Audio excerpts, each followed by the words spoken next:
नमस्कार, India news Haryana पर आप देख रहे हैं न्यूज रूम लाइव और मैं हूं आपके साथ आयुष चतरांश। चलिए न्यूज रूम लाइव की शुरुआत इस वक्त की बड़ी और अहम खबर के साथ करते हैं। मानेसर से सबसे पहले बड़ी और अहम जानकारी आप तक पहुंचा रहे हैं, जहां पर एक अधजला शव बरामद किया गया है। तो ये बड़ी जानकारी है, मानेसर से महिला का अधजला शव मिला है। महिला के हाथ पैर और सिर कटे हुए हैं। मृतका की अभी तक शिनाख्त नहीं हो पाई है। कुकड़ोला गांव में शव मिलने से हड़कंप मचा है। कट्टे में डालकर महिला को जलाने की कोशिश की गई है। तो ये बड़ी जानकारी है मानेसर से, जहां पर महिला का अधजला शव बरामद किया गया है। महिला के हाथ पैर और सिर कटे हुए बताए जा रहे हैं। मृतका की शिनाख्त अभी तक नहीं हो पाई है। कुकड़ोला गांव में शव मिलने से हड़कंप मचा हुआ है। कट्टे में डालकर महिला को जलाने की कोशिश की गई है। तो बड़ी जानकारी और बड़ी खबर आप तक पहुंचा रहे हैं। ये बड़ी और अहम खबर है मानेसर से, जहां पर मृतका की शिनाख्त नहीं हुई है। एक महिला है जिसका अधजला शव बताया जा रहा है, बरामद किया गया है और महिला के हाथ पैर और सिर कटे हुए हैं। मृतका की अभी तक शिनाख्त भी नहीं हुई है। कुकड़ोला गांव में शव मिलने से हड़कंप मचा है। कट्टे में डालकर महिला को जलाने की कोशिश की गई है। फौरी तौर पर यह बात कही जा रही है। तो बड़ी जानकारी है मानेसर से, जहां पर एक महिला का अधजला शव बरामद किया गया है। महिला के हाथ, सिर और पैर कटे हुए हैं। मृतका की शिनाख्त भी अभी तक नहीं हो सकी है। इसकी शिनाख्त करने की कोशिश अभी फिलहाल पुलिस के द्वारा जारी है। तो ये बड़ी और अहम जानकारी आप तक पहुंचा रहे हैं। बड़ी खबर है मानेसर से, जहां पर एक महिला का शव बरामद किया गया है, लेकिन महिला का सिर, हाथ, पैर सब कटा हुआ है। ये महिला कौन है, इसकी शिनाख्त अभी तक नहीं हो पाई है। प्रशासन अब लगातार ये कोशिश कर रहा है कि इस शव की शिनाख्त की जाए। तो कट्टे में भर के महिला के शव को जलाए जाने की आशंका भी साथ में जताई गई है। तो बड़ी जानकारी है मानेसर से इस वक्त की ये बड़ी और अहम खबर आप तक पहुंचा रहे हैं, जहां पर एक महिला का अधजला शव बरामद हुआ है। महिला के हाथ, पैर, सिर कटे हुए बताए जा रहे हैं। मृतका की शिनाख्त भी नहीं हुई है। कुकड़ोला गांव है, कुकड़ोला गांव में यह शव बरामद किया गया है और शव मिलने से इलाके में हड़कंप भी मचा हुआ है और अब इस शव की शिनाख्त फिलहाल की जा रही है। तो बड़ी जानकारी मानेसर से, जहां पर महिला का अधजला शव बरामद हुआ है। प्रदीप हमारे साथ जुड़ गए हैं जानकारी के साथ। प्रदीप, महिला का शव बरामद हुआ है, लेकिन महिला का सिर, हाथ, पैर नहीं है। क्या जानकारी इस पूरे घटना को लेकर? जी आयुष जी, बिल्कुल बता दें कि जो महिला का शव कुकड़ोला गांव के जो खेत है वहां पर एक खाली मकान में मिला है, जिसका जो हाथ, पैर और सर कटा हुआ मिला था और कोई अज्ञात व्यक्ति उसको एक बैग में डालकर वहां पर जला के गया था, जिसकी सूचना किसी अज्ञात व्यक्ति ने, कोई स्थानीय ग्रामीण ने दी, पुलिस को दी। जिसके बाद पुलिस ने मौके पर पहुंचकर महिला के शव को कब्जे में लेकर उसको जांच के लिए भेज दिया है और अभी तक इसका खुलासा नहीं हो पाया कि यह महिला। तो प्रदीप, जांच कहां तक पहुंची और क्या ये आइडेंटिफाई हो पाया है या कोई क्लू अभी पुलिस के पास कि आखिर ये शव किस महिला का हो सकता है? कोई जानकारी अभी तक पुलिस को कोई जानकारी अभी तक हासिल नहीं हुई है और पुलिस लगातार इसकी कोशिश कर रही है, क्योंकि किसी अज्ञात व्यक्ति के द्वारा ही इसकी जो डेड बॉडी थी वो यहाँ पर डाली गई थी और उसको जलाने की कोशिश की गई थी और पहचान छुपाने की कोशिश की गई थी, जिसको लेकर अब पुलिस लगातार जांच कर रही है और इसको जो व्यक्ति है जिसने इस घटना को अंजाम दिया है उसके तक पहुंचने की पूरी कोशिश कर रही है। चलिए प्रदीप, बहुत शुक्रिया इस बातचीत और जानकारी के लिए। तो पुलिस अभी फिलहाल शिनाख्त करने में लगी है। अभी तक कोई जानकारी नहीं मिल पाई है कि आखिर ये जो महिला है वो कौन है, लेकिन पुलिस अब इस पूरे मामले की जांच पड़ताल कर रही है।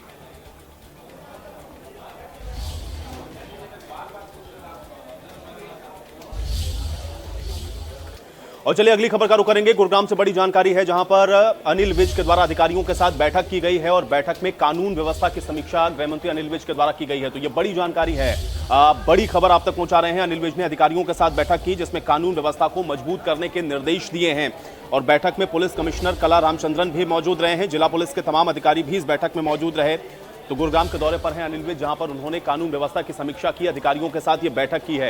ये बड़ी जानकारी और बड़ी खबर।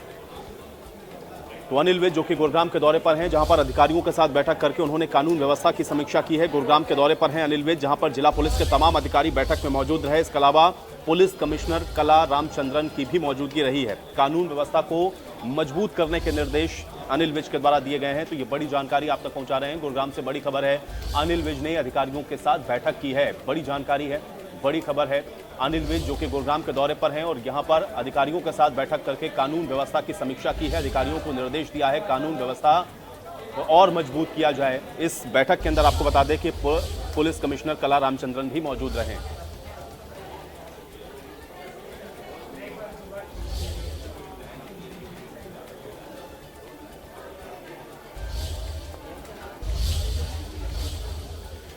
और चलिए इसी के साथ एक और बड़ी और अहम खबर का रुख कर लेते हैं। आपको बता दें कि कल एक बेहद महत्वपूर्ण बैठक होनी है जिसमें हिमाचल प्रदेश के मुख्यमंत्री सुखविंदर सुक्खू और हरियाणा के मुख्यमंत्री मनोहर लाल बैठक करने वाले हैं। कई मुद्दे ऐसे हैं जिसको लेकर के चर्चा कल इस बेहद अहम बैठक में होने वाली है। तो बड़ी जानकारी है, चंडीगढ़ से सीएम मनोहर लाल सुखविंदर सुक्खू के साथ बैठक करेंगे। ये अहम जानकारी आप तक पहुंचा रहे हैं। कल शाम दोनों सीएम के बीच में बैठक होनी है। इसमें हिमाचल के और हरियाणा के सीएम मौजूद रहेंगे।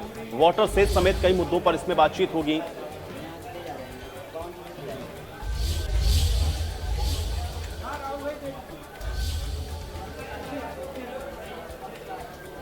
तो बड़ी जानकारी आप तक हम पहुंचा रहे हैं। तो कल हिमाचल और हरियाणा दोनों सीएम आपस में बातचीत करने वाले हैं। बैठक होगी बेहद महत्वपूर्ण, कई अहम विषयों को लेकर के चर्चा होनी है। वाटर सेज को लेकर के आपको बता दें कि अभी केंद्र की तरफ से जो कहा गया उसके बाद ये बेहद महत्वपूर्ण रहेगा। कल ये जो बैठक होगी वाटर सेज समेत कई मुद्दों पर इसमें बातचीत होनी है। अब क्योंकि केंद्र सरकार ने जल समझौते का उल्लंघन इसको बताया है, इसलिए इस मुद्दे पर चर्चा संभव है।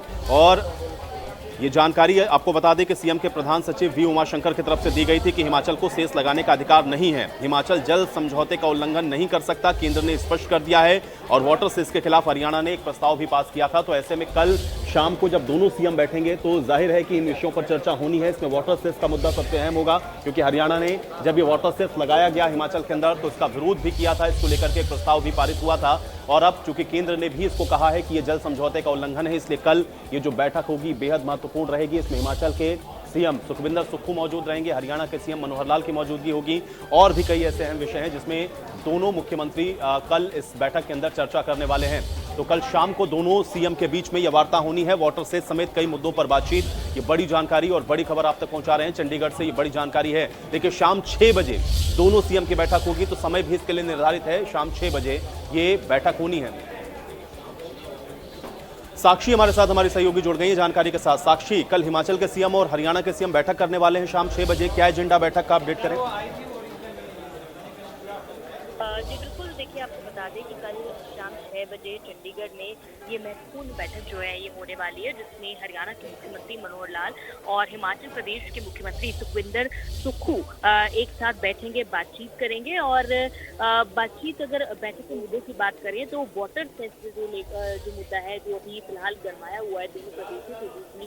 हिमाचल ने जो वाटर सेस पंजाब और हरियाणा पर लगाने की बात की थी, लेकिन केंद्र ने इस मामले में संज्ञान लेकर उस पर रोक लगा दी है और कहा है कि अगर कोई भी प्रदेश इस तरह अंतर्राज्यीय कोई वाटर सेस लगाता है तो उसकी जो ग्रांट है वो रोक दी जाएगी। ऐसी स्थिति में जो नई नवेली हिमाचल की कांग्रेस की सरकार है उसके मुख्यमंत्री सुखविंदर सुक्खू द्वारा ये फैसला लिया गया जो केंद्र ने ठुकरा दिया।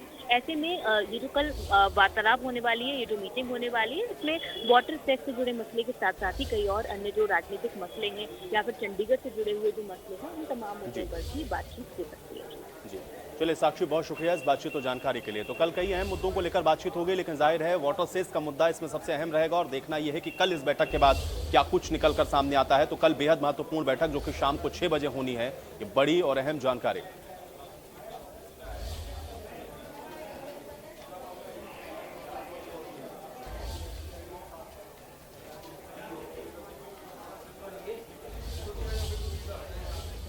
और चलिए इसी के साथ अगली बड़ी खबर का रुख कर लेते हैं। तो बड़ी जानकारी सबसे पहले आप तक पहुंचा रहे हैं चंडीगढ़ से। ये बड़ी खबर है जहां पर आपको बता दें कि 4476 पीजीटी की भर्ती पर हाईकोर्ट ने रोक लगा दी है। ये बड़ी और अहम खबर है।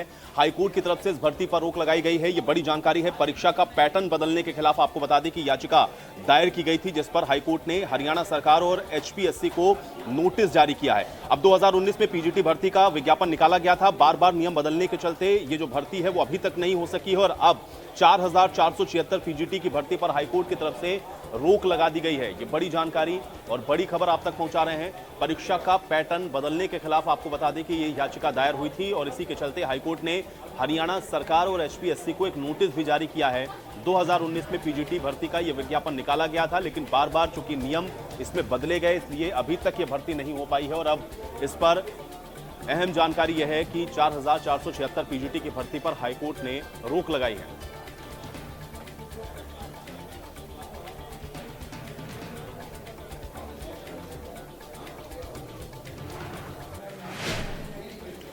और चलिए इसी के साथ अगली खबर का रुख कर लेते हैं। चंडीगढ़ से बड़ी जानकारी आप तक पहुंचा रहे हैं। आपको बता दें कि रॉबर्ट वाड्रा लैंड डील मामले से जुड़ी हुई ये बड़ी जानकारी है, जिस पर बड़ा बयान दिया गया है। मुख्यमंत्री के ओएसडी की तरफ से यह बयान आया है। रॉबर्ट वाड्रा को कोई क्लीन चिट नहीं मिली है। सीएम को ओएसडी जवाहर यादव की तरफ से यह बयान दिया गया और रॉबर्ट वाड्रा को कोई क्लीन चिट नहीं दी गई। ये बात जवाहर यादव ने कही। जांच एजेंसियां अपना काम कर रही हैं। कांग्रेस इस मामले को लेकर के सिर्फ भ्रम फैला रही है। तो लैंड डील मामले में यह बयान आया है, जिसमें यह बयान जवाहर यादव की तरफ से दिया गया है कि कांग्रेस इस पर भ्रम फैलाने का काम कर रही है, जबकि इसमें कोई क्लीन चिट नहीं दी गई है। ये बड़ी जानकारी है। रॉबर्ट वाड्रा को कोई क्लीन चिट नहीं मिली। जवाहर यादव की तरफ से यह बयान दिया गया। ये बड़ी और अहम खबर आप तक पहुंचा रहे हैं चंडीगढ़ से, जहां पर रॉबर्ट वाड्रा लैंड डील मामले पर यह बयान दिया सीएम के ओएसडी जवाहर यादव की तरफ से, जिसमें उन्होंने कहा कि रॉबर्ट वाड्रा को कोई क्लीन चिट नहीं मिली है। जांच एजेंसियां अपना काम कर रही हैं। कांग्रेस भ्रम फैला रही है। यह बात जवाहर यादव के द्वारा कही गई। रॉबर्ट वाड्रा को भूमि घोटाले के मामले में कोई क्लीन चिट अभी तक नहीं दी गई है। जांच एजेंसी अपना काम कर रही है। हमारी किसी भी जांच एजेंसी ने ये नहीं कहा कि रॉबर्ट वाड्रा को क्लीन चिट मिल गई और उसके कारण ये केस समाप्त हो गया। अभी तो जांच चल रही है। इस पे एसआईटी अपना काम कर रही है। तो किसी भी रूप से ये केवल विपक्ष द्वारा खासकर कांग्रेस द्वारा ये भ्रम फैलाया जा रहा है कि उनको क्लीन चिट दी गई। जांच एजेंसी अपना काम कर रही है। उसका अंतिम जो भी निर्णय आएगा तब आएगा, उससे आपको अवगत कराएंगे। देखिए, तहसीलदार ने तो केवल ये कहा गया है कि उनसे कि उस डील में क्या रजिस्ट्री के समय जो शुल्क मिलना चाहिए था वो शुल्क मिला है या नहीं मिला है विभाग को। तो वो शुल्क मिला है, उसने सब उसकी पुष्टि की है, परंतु उसके कारण ये घोटाला नहीं हुआ वो तहसीलदार के क्षेत्र में भी नहीं आता। उसके लिए एजेंसी अपना काम कर रही है कि चाहे वो अंकेश्वर प्रॉपर्टीज हो, चाहे स्टार स्काईलाइट कंपनी हो, जो 7.5 करोड़ का चेक था वो डला नहीं डला, वो पैसा जो मिलना चाहिए था जिसको मिला नहीं मिला, एकदम प्रॉपर्टी के रेट कैसे इतने जंप हो गए कि वो 5-7 गुना हो गया और वे व्यक्ति ने 1 रुपया लगाया नहीं। इन सब की जांच चल रही है। तो अभी किसी भी रूप में खासकर कांग्रेस के द्वारा ये भ्रम फैलाया जा रहा है कहीं कोई इनको रॉबर्ट वाड्रा को कोई क्लीन चिट नहीं है। और अगली खबर सोनीपत से। आपको बता दें, सोनीपत में रेलवे विभाग की बड़ी लापरवाही का मामला सामने आया है, जहां पर रोजाना बच्चे अपनी जान जोखिम में डाल करके पटरियों को पार करते हैं। तो बड़ी लापरवाही है। सोनीपत से यह अहम खबर आप तक हम पहुंचा रहे हैं। जान जोखिम में डालने को मासूम बच्चे मजबूर हैं, क्योंकि रोजाना रेलवे की पटरी को सैकड़ों बच्चों को पार करना पड़ता है। रेलवे प्रशासन ने दीवार बना करके रास्ता बंद कर दिया है और रास्ता बंद होने की वजह से मजबूरन बच्चों को पटरी पार करके स्कूल जाना पड़ता है। अब ये जो शॉर्टकट है ये जानलेवा साबित हो सकता है और मासूमों की जान भी जोखिम में है, लेकिन उसके बावजूद भी रेलवे प्रशासन इस पर उदासीन बना हुआ है और रास्ता बंद होने की वजह से पटरी पार करके मासूमों को आना जाना पड़ता है। सोनीपत में रेलवे विभाग की ये बड़ी लापरवाही का मामला सामने आया है। तो ये बड़ी और अहम जानकारी आप तक पहुंचा रहे हैं। सोनीपत में जान जोखिम में डालने को मजबूर हैं बच्चे, क्योंकि दीवार बना करके जो रास्ता था वो रेलवे विभाग की तरफ से बंद कर दिया गया और अब स्कूल आने जाने के लिए बच्चों को मजबूरन पटरी को पार करना पड़ता है।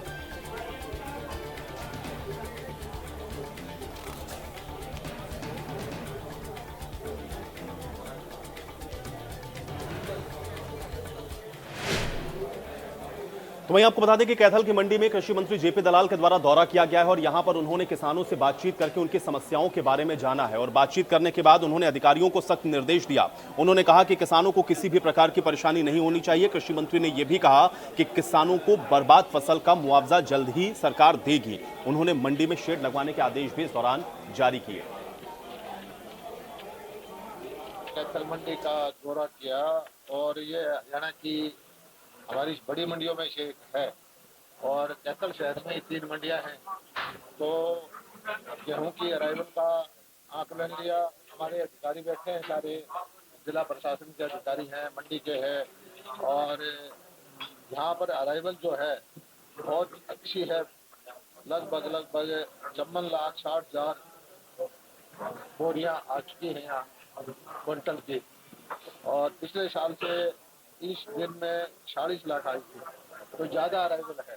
फसल इस बार लगता है कि पहले से ज़्यादा आएगी और इस मंडी में लिफ्टिंग का भी कोई बहुत बड़ा इशू नहीं है। लगभग 43% का लिफ्टिंग हो चुकी है। फिर भी मैं कहता हूँ डिप्टी कमिश्नर को इनको ये लिफ्टिंग को बढ़ाएं, क्योंकि बेमौसमी बारिश से डर रहता है कि फसल भीग ना जाए।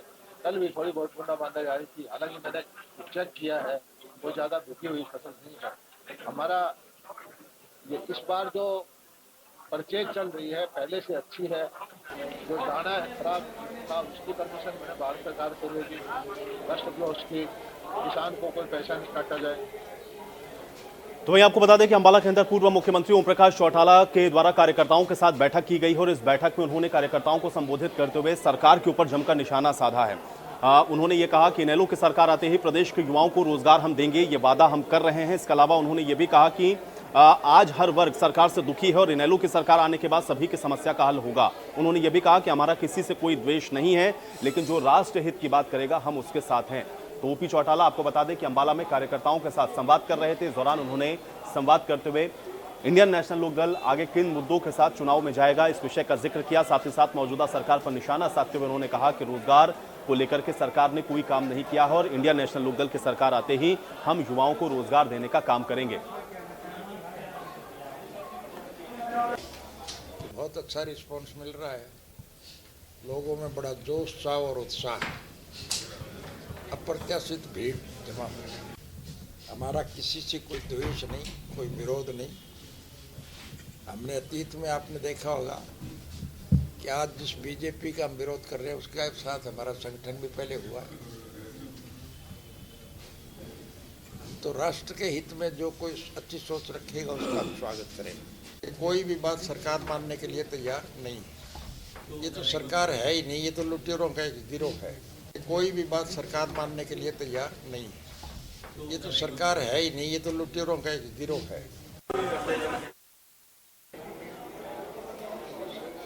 तो वहीं आपको बता दें कि ओम प्रकाश चौटाला के द्वारा सरकार के ऊपर निशाना साधा गया। खराब हुई फसलों के मुआवजे को लेकर के उन्होंने कहा कि इंडियन नेशनल लोक दल की सरकार आने पर किसानों को उचित मुआवजा दिया जाएगा।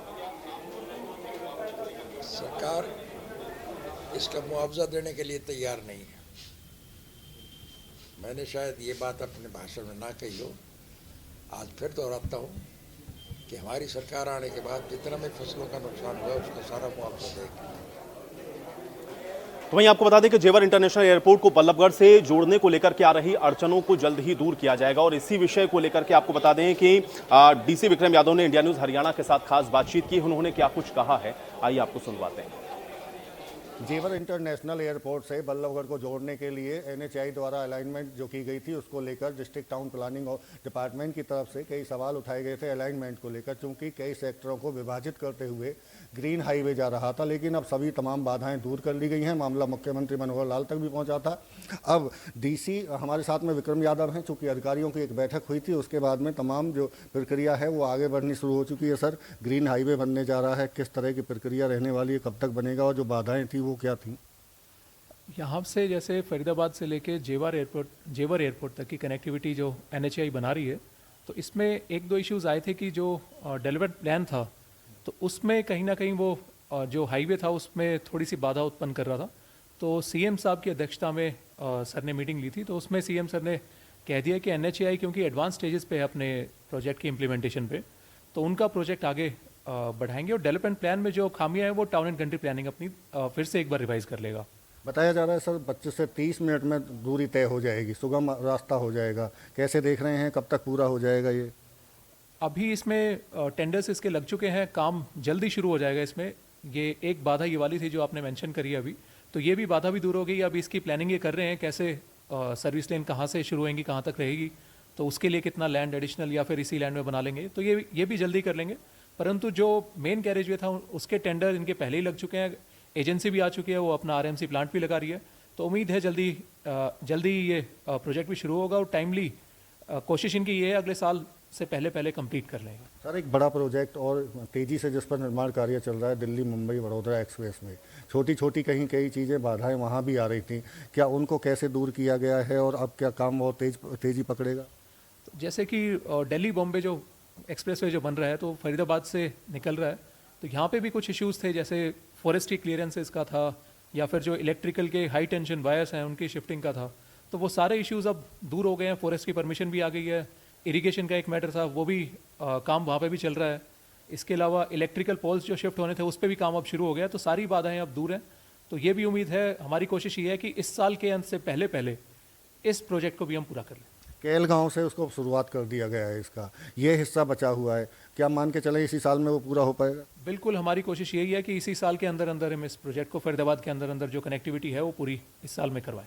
सर एक महत्वपूर्ण सवाल ये है कि ये ग्रीन हाईवे चाहे जेवर एयरपोर्ट को जोड़ने वाला हो चाहे दिल्ली मुंबई एक्सप्रेसवे की, ये बनने के बाद में क्या लगता है फरीदाबाद की तस्वीर कैसी दिखाई देगी, कैसे बदल जाएगा फरीदाबाद? तो बिल्कुल ही फरीदाबाद की जो ये दो कनेक्टिविटी बनेंगी और जो जेवर एयरपोर्ट बन रहा है तो उससे इंटरनेशनल एयरपोर्ट से कनेक्टिविटी अगर 20 मिनट दूर कोई शहर रहेगा तो ऑब्वियसली वो ग्रो करेगा। और साथ ही दिल्ली से भी, क्योंकि अभी भी आप देखते हैं कि हरियाणा में तो मतलब फरीदाबाद में तो रास्ता ठीक है, वहाँ पे जाम नहीं लगता, पर जैसे ही हम दिल्ली में एंटर करते हैं तो वहाँ पे काफ़ी रेड लाइट्स हैं या वहाँ पे जाम लगता है। तो अब कनेक्टिविटी डीएनडी से सीधी बन जाएगी तो वहाँ पे भी कहीं ना कहीं पूरे शहर को फ़ायदा मिलेगा और बाकी भी इंडस्ट्रीज़ या बाकी सर्विस सेक्टर भी यहाँ पे आएगा। जैसे कि नहर पार की कनेक्टिविटी थोड़ी कम है अभी, तो नहर पार की कनेक्टिविटी भी बढ़िया हो जाएगी सर। निश्चित तौर से फरीदाबाद को बड़ा फायदा मिलने जा रहा है दोनों एक्सप्रेसवे बनने के बाद में। ये थे हमारे साथ में डीसी विक्रम यादव जो कह रहे हैं कि आने वाले दिनों में जब काम कंप्लीट हो जाएगा जेवर एयरपोर्ट से मात्र 20 मिनट की दूरी पर बल्लभगढ़, और इसी तरह से जो जाम की स्थिति दिल्ली में लगती थी उसके लिए भी वैकल्पिक तौर पर दिल्ली मुंबई बड़ौदा एक्सप्रेसवे को चुना जा सकता है और आने वाले दिनों में फरीदाबाद के लिए नए आयाम स्थापित होंगे। फरीदाबाद से देवेंद्र कौशिक, इंडिया न्यूज़। और चलिए इसी के साथ न्यूज रूम लाइव में मेरे साथ फिलहाल इतना ही, लेकिन आप बने रहिए इंडिया न्यूज हरियाणा के साथ। नमस्कार।